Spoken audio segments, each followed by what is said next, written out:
got some really ripe bananas and I've got about 5, so I thought the best way to get rid of them would be to make some banana bread. So this recipe I actually found on BBC Good Food. Looked like a pretty easy one, so we'll give it a go. Here's all the stuff that you'll need. You'll need 2 large eggs, 2 really ripe bananas, some butter, baking powder, caster sugar, self-raising flour, icing sugar and banana chips for decoration, and that's it. So you need 140 grams of butter. Here it is, all chopped up. You need 140 grams of flour. Smush up 2 bananas. Okay, we need 140 grams of caster sugar. You need 2 beaten eggs and a bit of baking powder. First off, get a loaf tin like this one. It's quite big, this one. And you need to butter around the inside, just a slight little covering. And then what I like to do is put baking paper around it as well. So I've buttered around my tin. Now I've got to put the baking paper in there. Now I've put the baking paper on there. I just put 1 strip going this way and 1 strip going this way. I hope that's okay. It's not something that I do much of. So now you got to preheat your oven. I've got a gas oven, so that's gas mark 4 for anyone there with a gas one. If you've got a fan oven, that's 160 degrees C, or a normal oven, that's 140 degrees C. First off, you need to cream the butter and the sugar until it's really light and fluffy. So I've added my sugar and my butter together. Now it needs a creaming. Now I'm going to put it in the mixer and cream it together. This might take a while.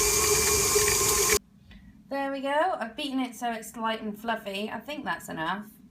So now I've got to add the eggs a bit at a time with the flour a bit at a time. A bit of egg.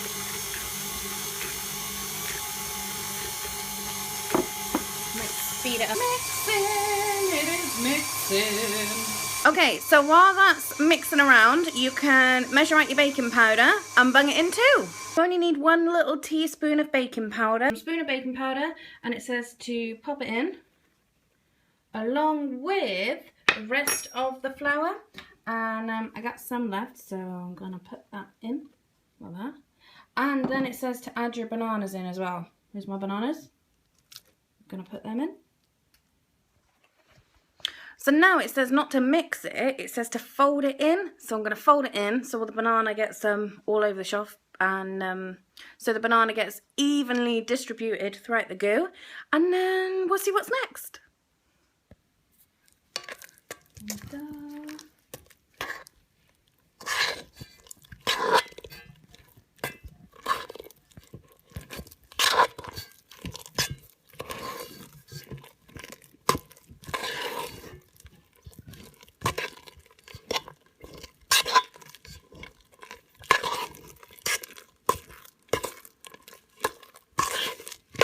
Okay. Once you've folded in the rest of your goo, like banana and a bit of flour and everything, it should look like this.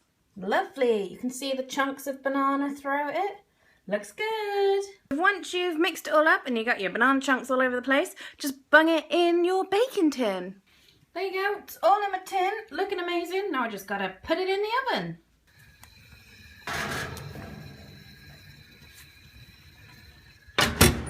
Just leave it in there for about 30 minutes. Put in a little skewer in about 30 minutes time, and hopefully it will be dry and not like moist and stuff. And if it is, it's ready. It's been in for about 40 minutes now. Yeah, about 40 minutes, 45 minutes.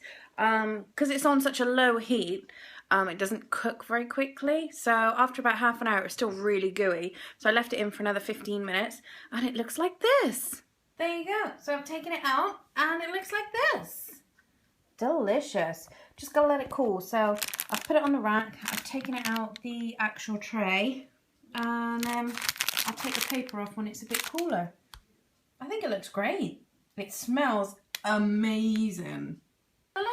So I've drizzled the icing on top and put the banana chips on, and it looks amazing. Super easy, super delicious banana cake.